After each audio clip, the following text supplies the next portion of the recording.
think Roy should start by just saying how God prepared you to go into Mozambique, how to live in a war area. Yeah, I think most of my maybe young life, from a teenager until I was about 40, I spent most of my time in war zones, first in Zimbabwe, and God trained me to pray. And why it was, as a young man, I felt called to go around and visit farmers in Zimbabwe. And they were very isolated, and very often there'd be landmines on the road, and it would be dangerous. And at one time I was in the military, because you had to be called up, and I had a supernatural experience where, for no reason, I ducked down under the ground and a bullet went right where I was standing. And in the morning I looked at it, and I know that would have hit me in the head or the chest. And I knew there was something about it, but I left it. I didn't understand. And then when that commitment in the army finished, because we had to go into the army for 1 month, and then we'd go and work for 1 month, and back into the army for another month, and go back to work for a month. And that's how it was. And when I was back out working, the Lord put on my heart one day when I was praying, he said, go and visit that farmer friend of yours out there in the country. And I said, no, Lord, it's too dangerous. I'm not going there. I know can be landmines on the road. And then the Lord brought that picture back to mind of that bullet and said, nobody will take your life until I allow it. And so that set me free from, as long as I heard from the Lord. And then sometime after that, I committed my life to just going around visiting farmers. And a friend of mine from Johannesburg, who was studying something in the medical world, he came to join me. And he came as a bit of a surprise. And I happened to just go through a long fast. I went through a 35-day fast. And the day it finished, he arrived. And so it was a feast. And we traveled for a year. And in that year, we traveled all over Zimbabwe visiting farmers. And we had his car and we had my car. And sometimes we used his, sometimes we used mine. But every morning when we got up, we would pray. And if we were in the house where we were staying, we had our own rooms. So we'd each pray in our own room. If we were traveling, we'd be staying with different farmers and people, and we'd be often together in the same room. So in the morning when we woke up, we would kneel beside our bed and pray, and maybe for an hour or 2 hours, whatever, until we felt peace. And then we'd go and we'd maybe have breakfast, and we'd start talking about what God spoke to us in the morning. And never in that year did we disagree about what God spoke to one or the other. And often the Lord would, put on our heart, we need to go and visit somebody like a distance of like Jerusalem away. And there was convoys that you had to go at a certain time. Usually it was like 7 o'clock in the morning. You had to be at the convoy place. And these trucks would come with big guns and what have you. And then all the cars would go together. But the Lord would put on our heart, but before you go there today, you go to the hospital and you visit that person. And so we'd go to the hospital, and we were getting quite known in the hospital, so we could go visiting hours, out of hours, anytime. They used to let us go because we used to just go and pray for people and things like this in the hospital.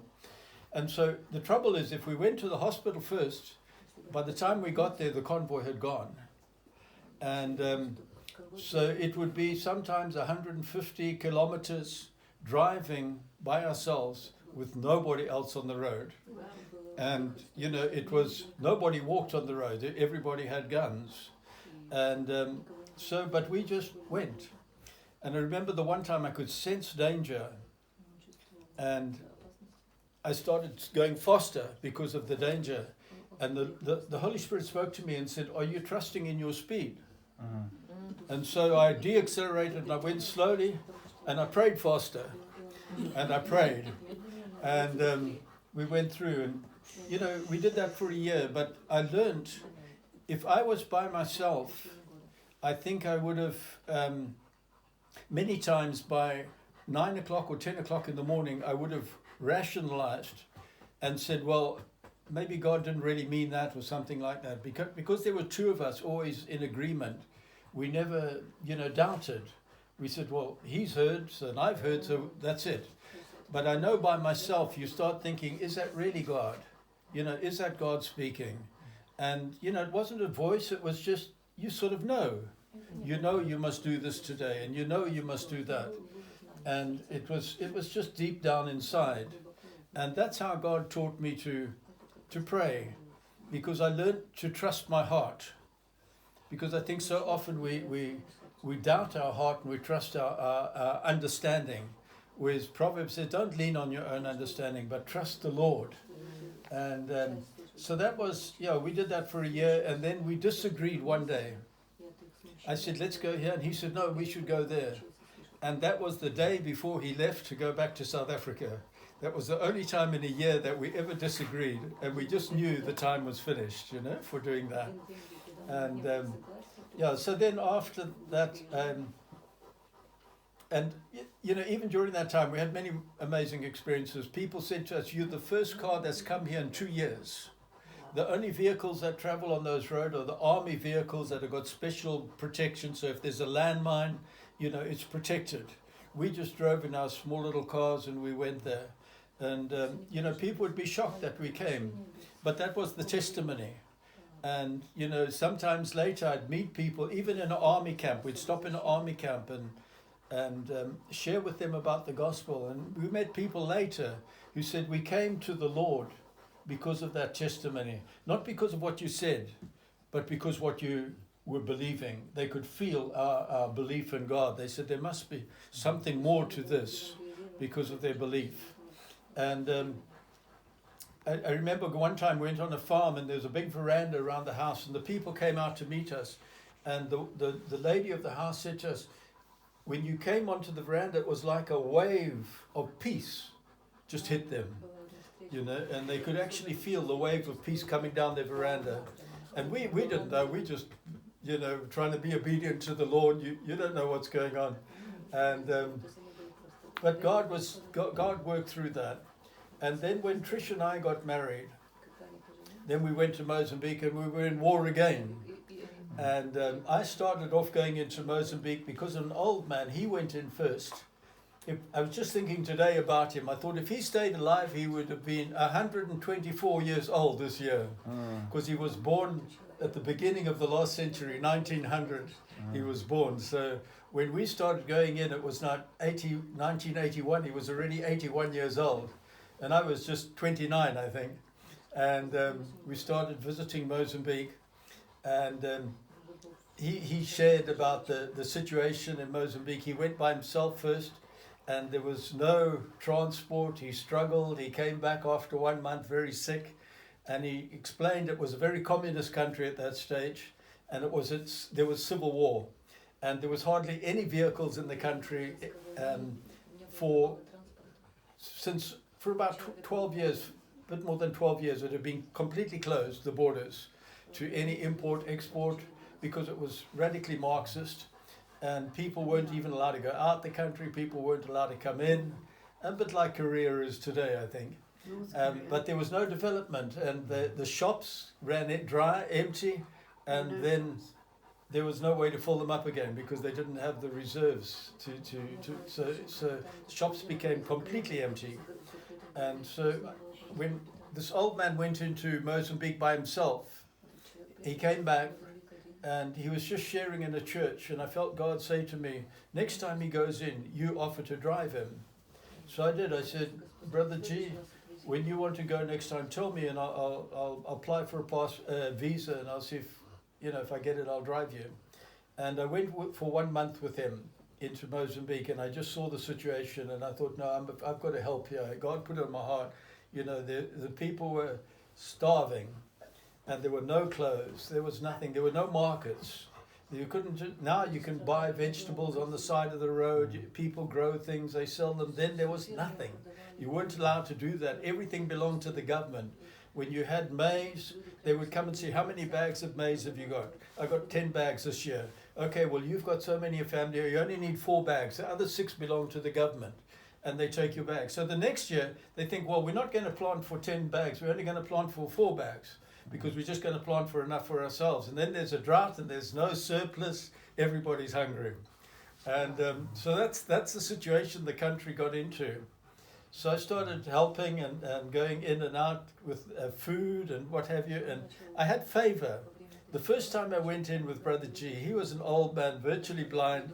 And people respect that in Africa. They respect age.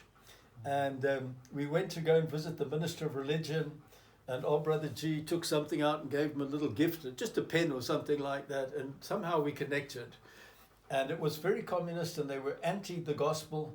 But he wrote us a letter telling the immigration, when we come through the border, they must let us come through. We're here to help, and we have just such favor from them. And so when we came through the border, we'd be stopped, and they'd search the car, and they'd find Bibles and all, and we just hand them the letter. Oh, carry on, off you go. And it was amazing. And later there were churches in Mozambique, but many of the churches had aligned with the government, and there's a whole spirit of control. And then they came to me and they said, how do you get into the country? Because you're meant to go through the church. And I said, oh, God gave us a friend in government, and it was this man of religious affairs. And they were so angry because they wanted me under their wing so that they could, when I brought food in, that could come to them first and they can decide what happens and it can go to their church. And, God just gave us such freedom to just be able to do what we wanted to do in the country. And that man became our friend. And that letter was like a license to do, to give us freedom to do many things. And then, when was it? About 1982, when you first drove and got to the farm. Then I went in, the one time, then a German doctor in Zimbabwe heard that I was going through and taking food to pastors, and she had a friend, Dr. Furstenberg. Yeah. She had a friend in Mozambique, Rosemary von Reitnitz, living on a farm, and they had lived there many years. Her and her husband had died, her second husband had died, and I think now her third husband had died, and she was living there by herself, but she went to Germany for 3 months and came back for 3 months, and went to Germany for 3 months and came back for 3 months. And her friend, Dr. Furstenberg, said, please, when you go, can you help my friend Rosemary? And she's on a farm 4 kilometers from the city, which is called Chimoyo. And I went and I looked and I looked and I looked and I couldn't find the farm. And some time came and went, and one day I woke up and I said, I must find that farm. And I went and I looked and I called some soldiers, and it was actually about 35 kilometers from Chimoyo, so it was completely different to where she said. And I drove onto this beautiful farm. Now it's German, so everything's organized. Everything's neat, organized like this, but not like I would do. But it was beautiful. And we drove on this farm, and it was a long driveway, 2 kilometers long, with 2 driveways going to the farm. 1 2 kilometers, 1 1 kilometer. So we're going on this farm, we've never been there before. And we're looking around, and God spoke to me and said, this is your base. And I thought, wow, Lord. And so I drove on, and we got to the farm, and the gardens were beautiful. Everything was just perfect. There was a lot of orange trees there, beautiful big trees, and it was perfect. And but she wasn't there. She had gone to a big town to go shopping or something, and she was going to come back later that evening or the next day. And so she had some people working there. So we called all the people together, and we preached the gospel to them, and we gave them all a loaf of bread each, which was a big gift to have a loaf of bread, because you couldn't buy bread in Mozambique at that stage. And then we went our way, and when we came back, she was there, and we met her, and we started building relationship. We didn't tell her that this was our farm, but we knew in our heart. And so we started building a relationship, and she said, oh, when you come stay in my guest house here, and anytime you're coming in, you can stay here the night, then you go and do what you're doing, and when you come back, you stop again, stay here. And so we helped her quite a bit. We'd bring things from Zimbabwe for her, and help her. And then shortly after that, it was my 34th birthday, and I said, Lord, won't you give me a birthday present? My birthday present this year, won't you give me a wife for my birthday present? That was my request to God. And then my birthday's on the 4th of July. And then YWAM in Zimbabwe, they were taking teams to Mozambique. And they were bringing a team down. They asked me, I had a big house in Zimbabwe. By that time, I had a business running and what have you. I had an engineering business. And I had quite a big house. I think it had about 5 or 6 bedrooms. And so people often used to come and stay over at my house. And YWAM wanted to come with their team. And then a day or so before, on about the 2nd of July, they phoned me and they said, we're coming down, but there's another girl who wants to come with. She's just come back from England and she'd like to come and stay she was born in Matari, in that town in Zimbabwe. She'd like to come stay there. And is that okay? And my heart started beating. And I thought, I wonder who this girl is, you know? And a lot of girls came, but this time my heart, I don't know.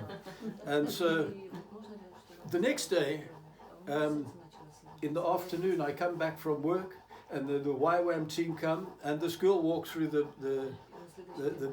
the house, comes into the house, and we're sitting at the table, and that was Trish, and that was the day before my birthday. And within a couple of days, there was something going on between us, you know. And, so that's how God brought us together. And God sort of prepared Trish as well to go into Mozambique. And by later that year, we married in December.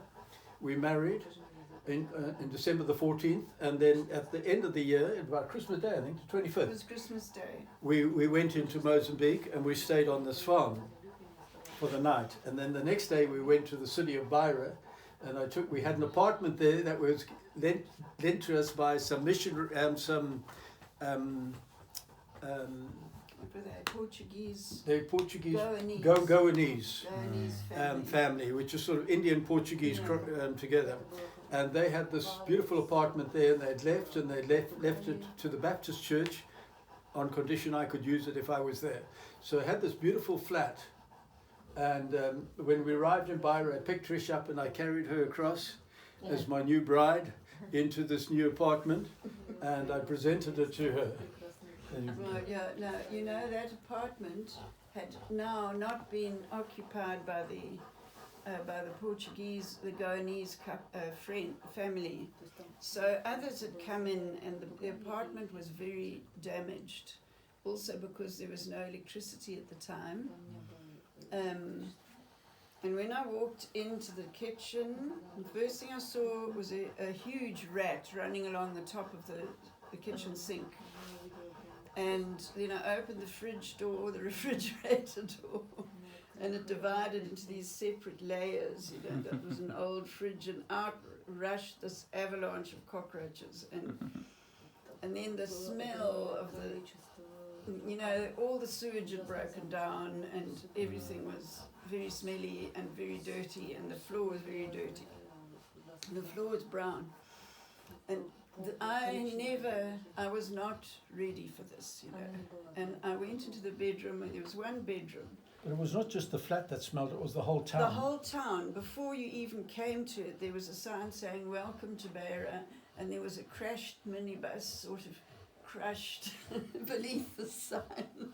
It was like prophetic. And I thought, oh my goodness, what have I done? I've made a mistake. I can't cope with this. And I went and I prayed, and I really cried. I said, Lord, I can't cope with this. This is not nice at all. And did I make a mistake? Maybe I made a mistake. I shouldn't have. And then I just, for about 4 hours, I wrestled with the Lord. And then suddenly, there was just like the silence, and I knew God had heard. So I said, okay, Lord, what is it that you have to say to me? And he said, I want you to give up your right to earthly comfort. And then I really struggled with that. And then eventually I said, Lord, you must do it. You must help me to do it, because I can't do it by myself. And as soon as I said that, I had peace. I had a sense of humour. I got up from there and I was able to cope with it, cleaned the kitchen floor, and it actually had black and white tiles underneath the brown layer. And, you know, I got busy and I started to enjoy it. And then we were there for about a couple of months until April. And Roy came and went, and sometimes I was alone in the flat for 3 weeks, and different people came and went. There was another missionary staying there as well. And then I thought, oh, great, now I'm learning to speak Portuguese, now we've settled in, you know. And then I went onto the balcony and I saw a vision. And I saw this vision of the farm. And I thought, oh, we're not supposed to be here, we're meant to go to the farm. So I thought, well, I'm not going to say anything to Roy. And Roy came onto the balcony and said, has God been speaking to you? And I said, yes, he's been speaking to you. And he said, yes, what did he say to you? And I said, no, you tell me what he said to you. And he said, we need to go back to the farm. So we immediately packed up our things and we went back to the farm. 3 or 4 weeks later, it was the 17th of May. You know, at first we were a bit nervous about staying in the Baroness's bedroom, and the workers just said, no, come, she's not coming back, because she'd broken her leg and she was in a hospital in Germany. So they said, no, move into her room. No. So we moved in, and one night, you can... Yeah, we'd gone to bed, and it was a night that was a brilliant moonlight, full moon, and we went to bed reasonably early because we were just the two of us there was nothing. So about 9 o'clock at night, we were asleep, and I heard a voice wake me up saying, switch off the outside lights. So I got up. At first I turned over to go back to sleep, and then I thought, no, I'm sure that was the Holy Spirit speaking. So I got up and I went and I started switching the lights off all around the house. And I thought, I don't know why I'm doing this, because nighttime we always put the lights on because they're security lights. But I switched them all off and then went back to bed. Then at midnight I woke up with a noise at the window, and we had a big veranda outside our house, and our bed was next to the window. And there at the window was a guy with an AK, one of these AK rifles, with a bayonet on the end, and he's cutting the mosquito gauze out of our window. But we've got burglar bars as well, so he couldn't get in, but he was cutting the gauze out.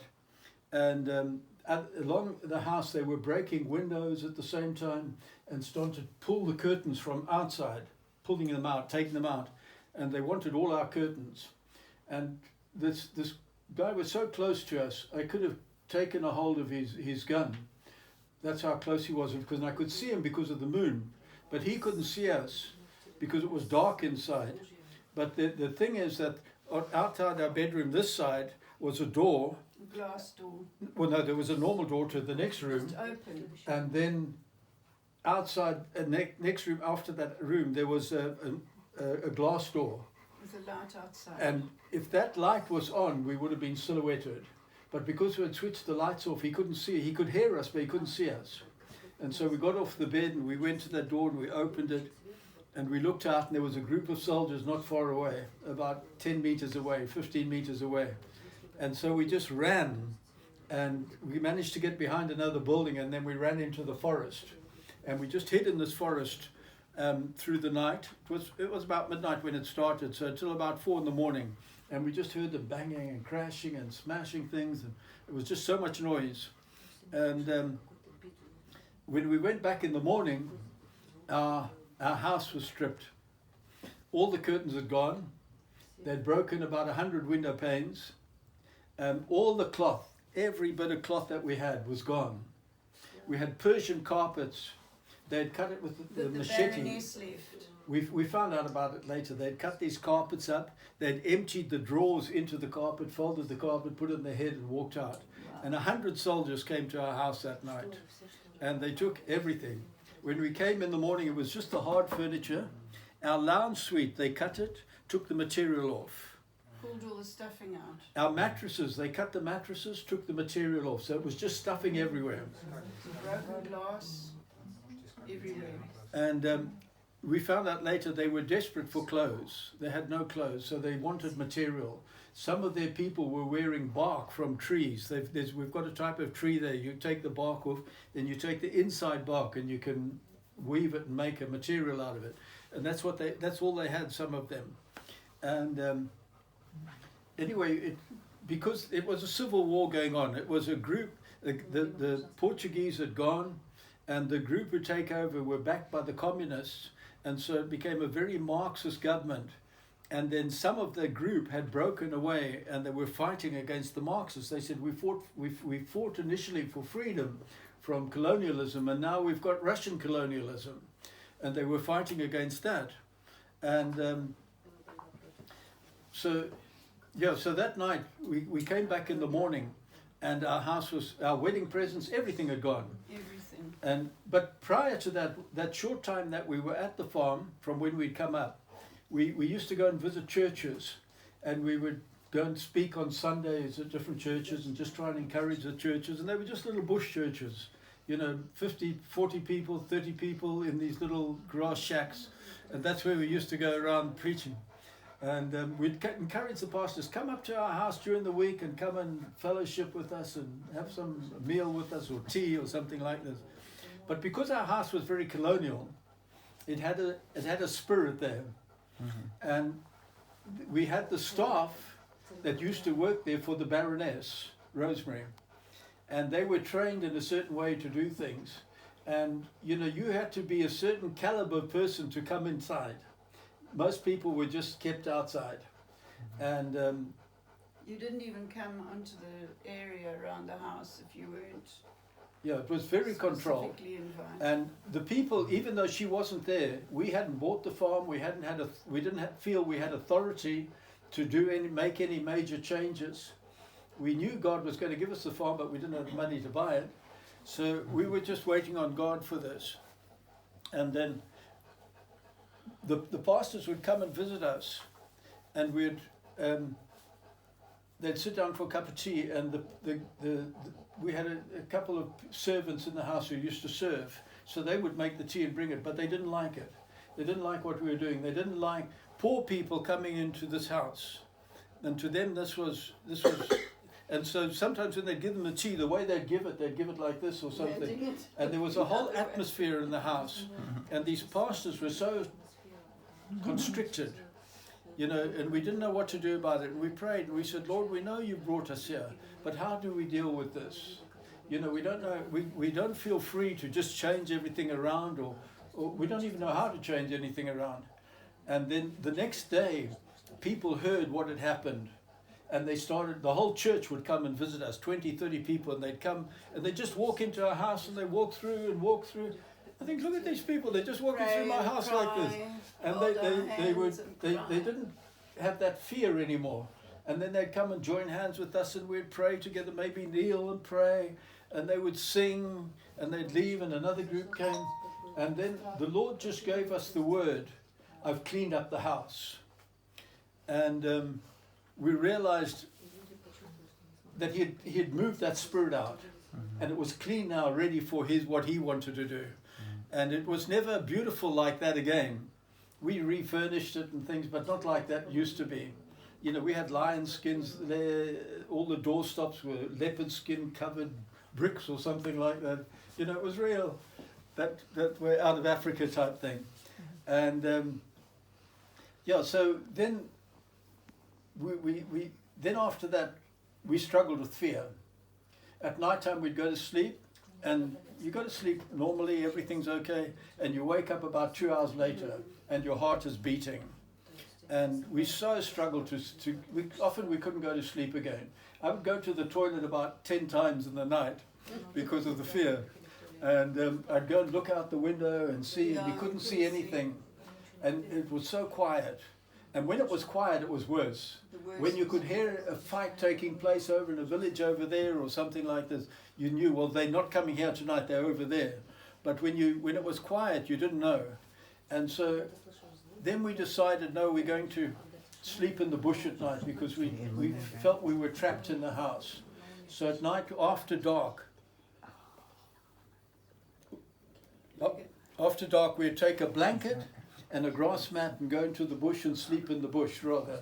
Yeah, sometimes we slept in the forest. Sometimes we went into, there was a place called the Pipeline, and we slept there at night, but we just felt we needed to be at the farm. We never thought of running away, never thought, we just thought, no, God has put us here. And there were different places where we used to sleep. We slept a different place each night, and we used to pray, Lord, where shall we sleep Where do we tonight? sleep tonight? Yeah. And so we would have different places that we slept, and we went out into the forest at about 8:30 or 9 at night, hoping the guards, because we had 2 old guards that had guns that didn't really work, but we didn't want to be shot by them creeping out into the dark, so we would creep out and find a place and sleep. So that's how we lived for nearly a year. Yeah, and then I had a word that we needed to deal. Some lady spoke to me in Zimbabwe and said, "You've got a spirit of fear, and you need to get rid of that fear. You need to get rid of that spirit." And I didn't understand it, because to me, if you're in a war situation, you should be scared, and it's natural. But she said it was a spirit of fear and I needed to get rid of it. So I didn't understand. So I thought, well, I talked to Trish about it, and we said, well, let's fast and pray for 10 days, and maybe God will reveal to us how to resolve this. And the one day I was sitting in the bathroom after we'd started this fast, and God just spoke so clearly to me and said, not 10, 35. And I said, oh dear. And somebody told me that if it's like Abraham offering Isaac. He offered Isaac, and the Lord said, okay, I've seen your heart, I'll provide a ram. Somebody told me that's a principle sometimes when God gives you something to do. If you agree to do it, then he said, okay, it doesn't matter, I was just testing your heart. So I tried that, and I knew we had to do 35 days. So I went to spoke to Trish, and I thought, well, maybe she will disagree. And I said, Trish, God's spoken to me, we've got to fast for 35 days. And she said, that's fine. And So we did. We fasted, and you know, it was amazing. Spiritually, it attracted enormous attack in different ways. Like suddenly one night, rabid dogs came to the house, and you know, Roy went out to try and kill this dog, and it came right up to the door. And I was about to go out and follow Roy out, and there it was at the door. Roy was already outside. And I don't know, many things, you know, when you start fasting, the enemy can get agitated. starts getting agitated, but we managed. And at the end of 35 days, we were praying, but we realized suddenly we had no more fear. And then we were praying, and I had a vision, and I saw these tall trees, and this man sitting at a cane table. And I knew it was on top of Mount Gorongosa. There's a mountain called Gorongosa. It's about 90 kilometers from us. And it was where the rebels' headquarters were. And so I knew we were going there, and I thought, well, I'm not going to tell Roy. I went out of the house and I stood on the veranda. Roy was in one of the other houses, because there are a few houses around. There's a guest house. And he came out towards me and said to me, has God been speaking to you? And I said, yes, has he been speaking to you? And he said, yes, what did he say to you? I said, no, you tell me what he said to you. And he said, we're going to Gorongosa. And we had to deal with a lot of preparation, and people started giving us books about missionaries who were captured by different bandits and things like this. And God showed us many things through those books to help us to prepare. And we didn't know when or how this was going to happen. Whichever way we thought how it would happen, we did not know how it would happen. We had a bag, we had a blanket, a change of clothing, basic medicines, a Bible, you know, things, toothbrush and paste and things like this. And then we forgot about it because the war went very quiet for about 4 months. And then on the 13th of May, we had visitors. Just before that, one day we came out of the breakfast table, and there sitting on the veranda were 6 people. And we said, what's the problem? No, we're very sick. We want you to treat us. So we had this book, Where There Is No Doctor. So we read this book. We're not medical. We tried our best, but when we tried to take them to the hospital, they ran away. They said, we're not going there. So we started praying for people and trying.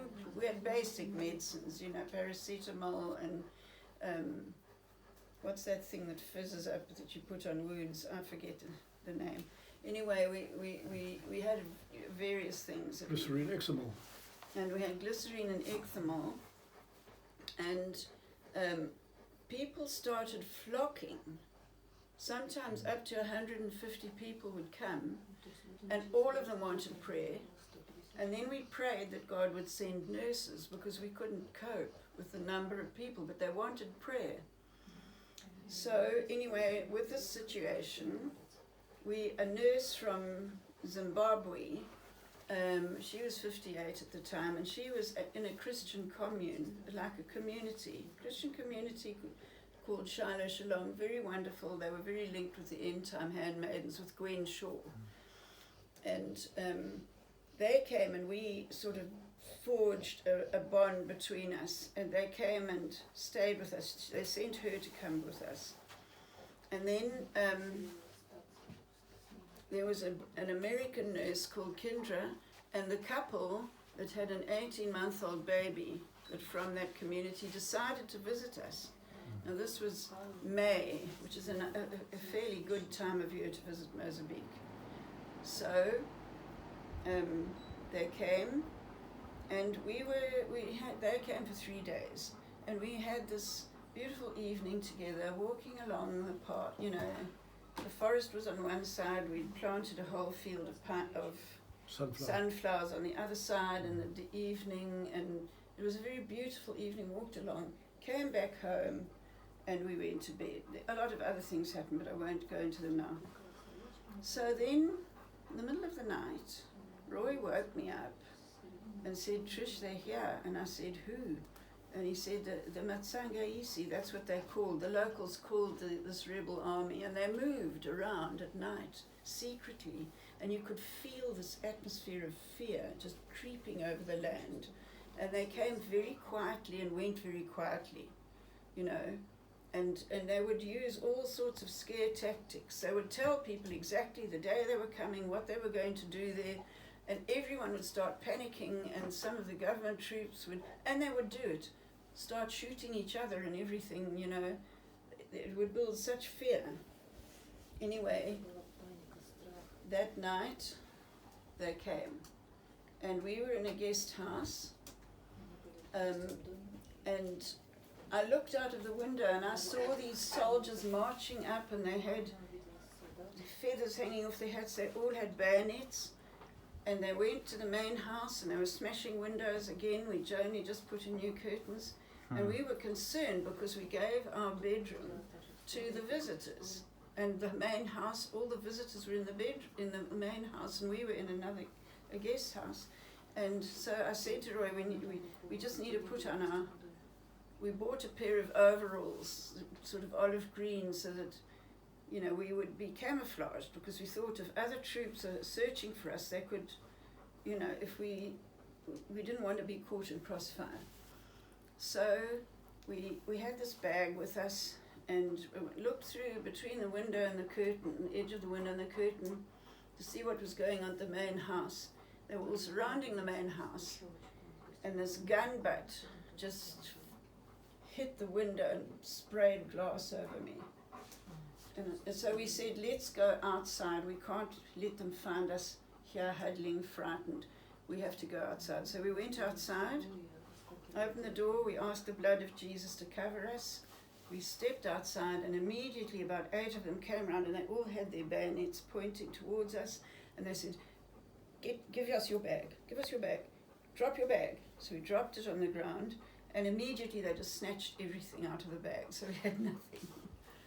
So then they herded us all onto the main circular lawn there, and then Roy went into the main house with the leader and managed to get the visitors out.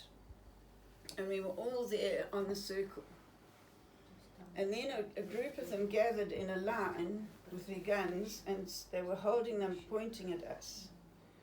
And they told us to just walk. And behind there was a patch of pineapples. And they wanted us to walk towards this patch of pineapples.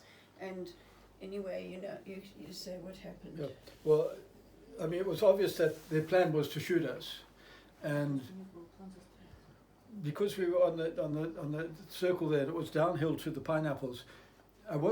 The two options were either to run, or I thought, no, better to mix with them and create confusion. So I called out to the others, I said, don't run, mix with them. And I ran back into the middle of them. And I thought, if they try and shoot me, one of them's going to go with me, because they all around me. And it just created confusion for a minute. And then at that time, somebody came out of the house, one of the officers who's obviously stealing and looking for things in the house. He came out and he issued a command. I don't know what he said, but just in a moment like that, the atmosphere changed. And from liquid fear, you could feel the liquid, because I felt like tonight we die. That was the feeling. But that liquid fear changed into peace, just like that.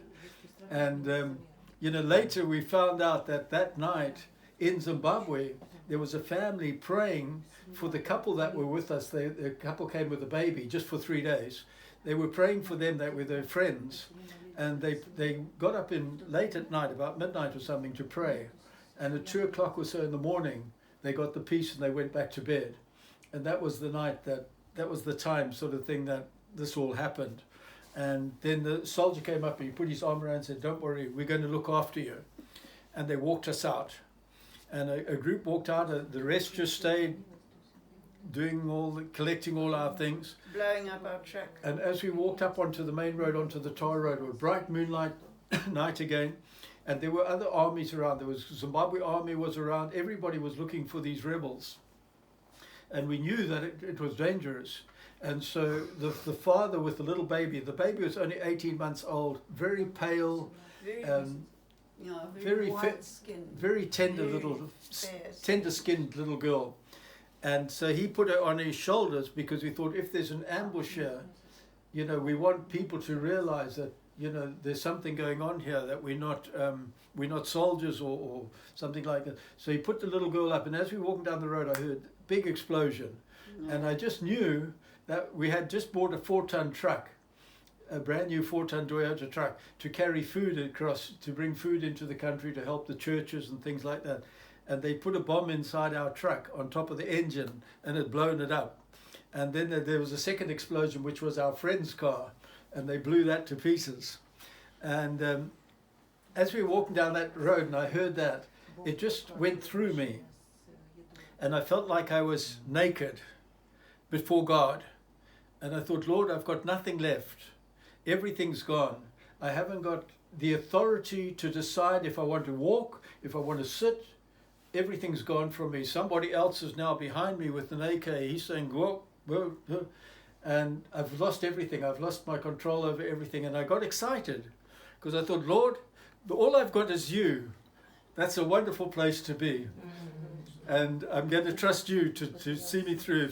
Whatever happens, I don't know. I've got no idea what's going to happen, but it's going to be wonderful. Then off we went into the bush. And we walked until 4 o'clock or so the next afternoon, when we reached their first base camp. And during the night, there was a lot of soldiers, and they split during the night, but some came with us. And when we got to the camp, they lectured us on who they were and what they were doing. They said, "We haven't captured you, we've liberated you from the communists." And but we had to obey them. We weren't, even though they'd liberated us, we were under their authority. So anyway, we were at that camp 3 days, and they brought this radio, and we listened to the account of our own capture on Portuguese BBC. Which was a very weird experience. And then after 3 days, also at that camp, they brought, the few soldiers that came to our camp, they brought the things that they had taken from the house. And they said, they put it down. A lot of the other stuff had gone other ways. But that which was there, they said, you can help yourself to, it's your stuff. If you want anything, you can take it. So I had a video machine there, because I used to play videos of Pastor Bonke preaching to the pastors. So I wanted my video machine back. And I took a few things, and they gave me a soldier to carry that. But one of the things we got was a little New Testament Bible, and that was the only Bible we had. And you know, I didn't realize how precious the Bible was until that time. When suddenly you haven't got one at all, suddenly you realize, sure, I need a Bible. You know, it's so important. And we had one New Testament, and the Australian girl, the American girl who was a nurse, who was just joining us, she'd only been with us 3 days. She was reading in Acts, where Paul was being sent to Rome, to Caesar, and it says, you know, he was on a ship, and it's shipwrecked, and he had a vision that not one life would be lost, but they would lose everything. The ship would be destroyed, everything would be lost, but not one life would be lost. And they shipwrecked on the island of Malta, and it says they wintered there, and after 3 months they set sail. And we just felt God showed us this. You'd lost everything, but not one life would be lost, and we'd be there 3 months, and then we'd be free. And we were in captivity 93 days altogether. That was the 3rd day. So 90 days we were with them when they released us. And so already on that 3rd day, I remember saying, Lord, you know, I've been here 3 days already. A couple more days will be fine, you know, not 90 days, but it was 90 days. Anyway, so many things happened, and I will just share some of the answers to prayer and little miracles that God did for us. Kendra came from a large church in Houston, Texas. And there was one day when we were in one of the camps, and we had to march all night long from one camp to another, and then hide in thick bushes and things during the day so as not to be seen. So we were in a camp in a place called Casa Banana, and a lot of things happened at Casa Banana, things that were real tests of faith. And Kendra's church had been discussing what to pray for, and they felt that one of the dangerous things in Africa, especially in Mozambique, is a snake called a black mamba. I don't know who's heard of a black mamba, one of the most dangerous snakes in Africa. And you know, if it bites you, you're dead in 10 minutes, 15 minutes. And it's called a black mamba because its mouth is black. Inside the mouth, it's totally black. They can grow to like 2 meters, over 2 meters. And it can strike 7 times in a second. Very fast, very vicious snakes. They usually escape, you know, but if you provoke them, then they become aggressive. So their church prayed for this, and now when we were in the bush, they would quickly construct a grass kind of enclosure for us to. They had a basin, and they would get buckets of water, and we could go in there and have a bath, wash. And the couple with the baby were in this bathroom one particular day. And the general, at that place there was a general, and he was walking on the hill just above the camp, and a black mamba fell out of the tree in front of him, and it was huge. And he started to chase it, and it slithered right the way down, and they moved like lightning. And it went into the grass bathroom. And he ran into the grass bathroom behind it, just as they were coming out, and it was trapped in between them. And it reared up, sort of waist high. And he shot it in the spine, but it was just like that, trapped in between 2 people. And then it went through the wall of the bathroom and out. And that was a miracle that it didn't strike. And then they chased it, and they eventually managed to crush its head. And Roy picked it up like this, and it was still 1 meter along the ground. It was huge, a huge black mamba. And that was the day that church prayed against a black mamba. Because we kept a diary so that we could compare notes. When sounds we a little out. bit like Paul too. Yeah. Sounds familiar. Sounds like Paul. Sounds also like Paul in the story. Malta. At that camp as well, we all became very sick. Roy had malaria, I got malaria, and then I got dysentery on top of the malaria. and I was very sick, and I was losing so much weight. I couldn't even drink water. I was really sick. And, you know, on the 8th day, I knew I would die if I didn't have treatment or a miracle, and there was no treatment. And I asked Roy to pray for me, and I was having these hallucinations, you know, I could just see these horrible things. And we were in this little grass hut, and Roy just put his hands on me and said something like, I can't remember the exact words, Father God, please heal Trish in the name of Jesus. And immediately I felt this, it was almost like warm oil coming over me, washing all the pain out. The diarrhea stopped completely, immediately, and I was instantly healed. And so the next morning, this was in the middle of the night, like 2 o'clock in the morning. The next morning we went to the hut of the American girl, and she was so sick, she was on a grass mat and she didn't have strength except to just vomit over the edge of the grass mat she was on, and she was crying. She said, I'm going to die. I said, no you aren't. God healed me last night and he's going to heal you too. He's going to help you. So we read through Psalm 139 in the little New Testament, which also had the Psalms. And she just was really, the love of God just became so real to her. And then there were many helicopters that came over that area shooting into the bush. And so we all ran out and lay with our heads behind tree trunks so as not to be shot. And then they said, no, the leaves are coming off because it was winter. So we need to move up onto the mountain. And there we were climbing this mountain. And it's very steep. Some of it was very steep. And we just pushed all night long climbing this mountain. And at 4 o'clock in the morning we got to camp, and there were many things that happened on the way, but we don't God have gave time. you strength to do it. God gave us strength. And you know, Joan, who is 58, had real battles with her health. She couldn't cope with this like fast, heavy-duty marching. And we just felt the power of prayer lifting us up and almost carrying us up. It was pitch black dark, you couldn't see a thing, you know, slimy because it was raining, you know, and we later realized we were on a little narrow path with a huge drop of hundreds of feet right next to us down, but we just stayed on that path. And somehow God just kept us, you know, climbing. And then we got to the top, and it was like a rainforest. It was so huge trees, but so dark inside during the day. It was like night almost.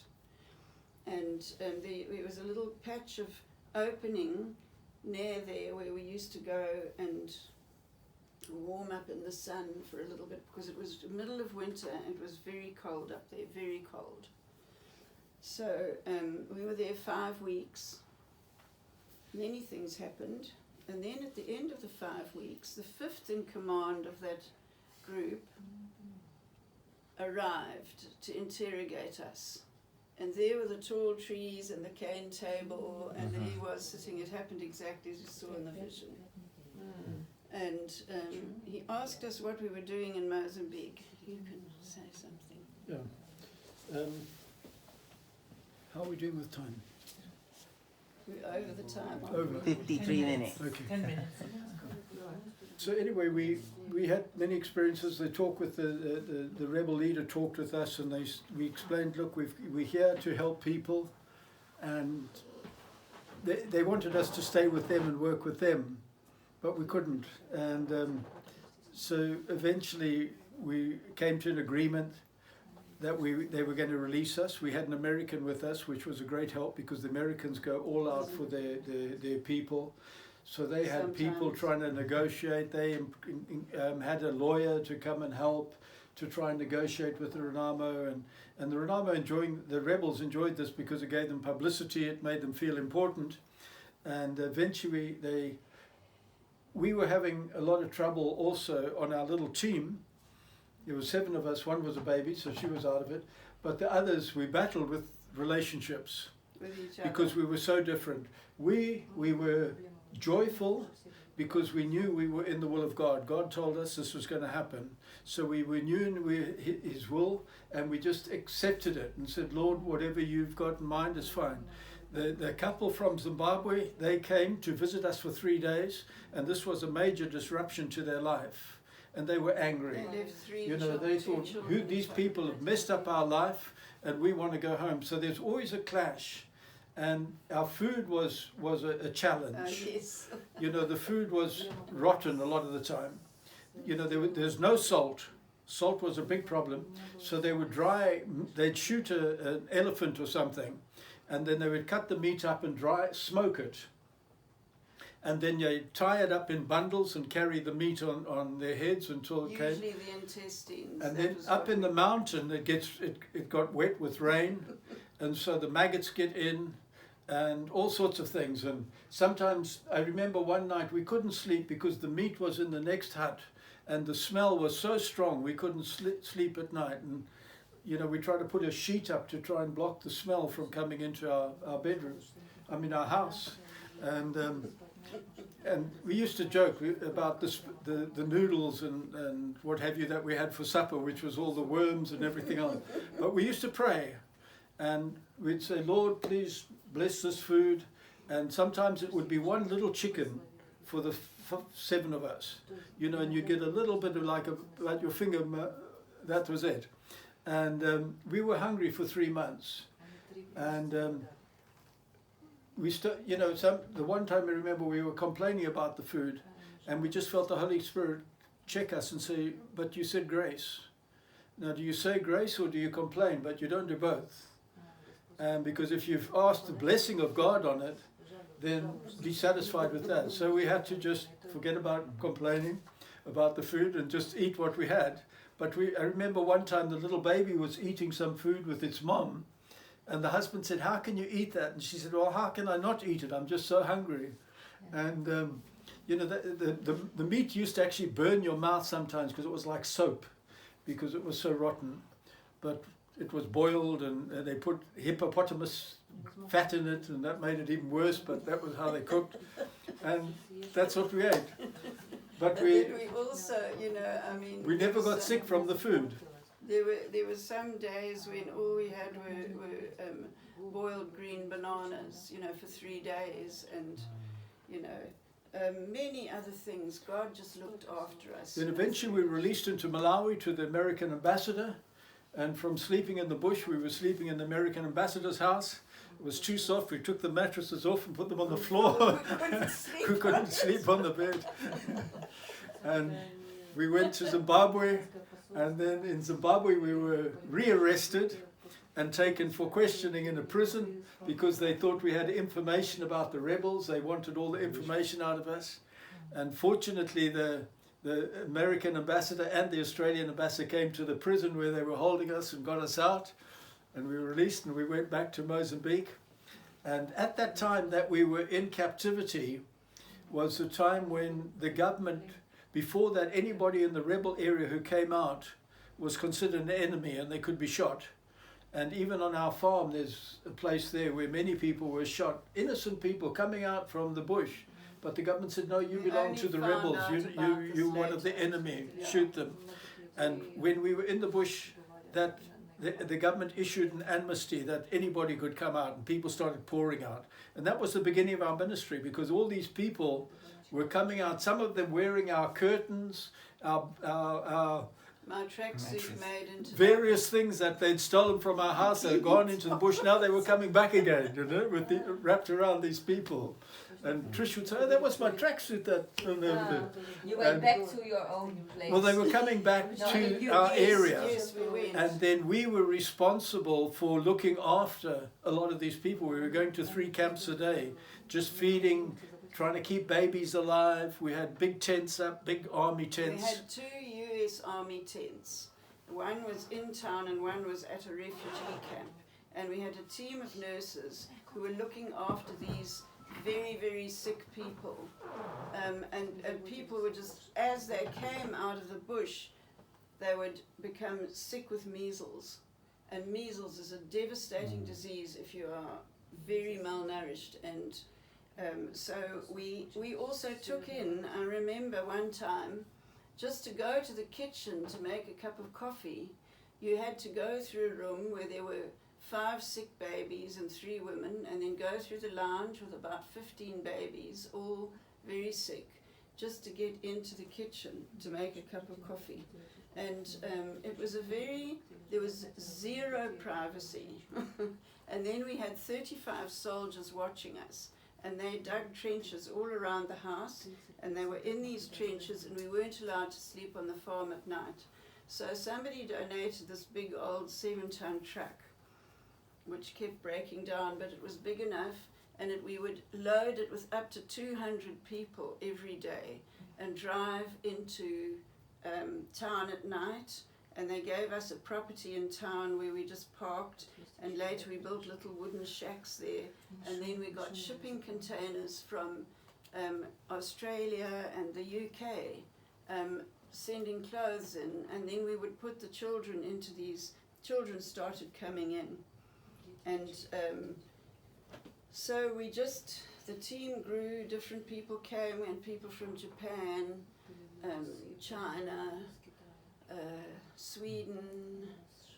The United Nations came to visit us one time, the peacekeeping group, and they came to our table and we said, "This is the United Nations." I think we were about 15 nationalities at that time. Sitting Afrikaans, black people from South Africa, Afrikaans people, American people. It was, God really just sent people in, and they just, and then we built a school, and there was a boys' centre, and, many things we still continue, but we started off as like an aid organization helping people, and gradually our relationship with the people deepened, and now it is much more real. It's not just us giving them, and now we have much deeper relationships with the people, and we've had many challenges and setbacks. We don't want to make it sound like we're on a pedestal, but we have, just learned to trust God with even these things. And God has seen us through very difficult times. There was a time when we had elections, and it was a very violent time. There was a huge battle right on the farm. More than 100 people were killed on the farm, right just below where we are, and the bullets were just hitting the children's area at the top, and we had 10 minutes to get all the kids out of there. And it was a very, very dangerous time for several weeks. And, there've been other times. And so God has just kept us, but now we have a beautiful young girl. She's in university. She's in her 4th year at university. We have one who's getting married in December. So I have to take her wedding dress back because someone's got it in UK for her.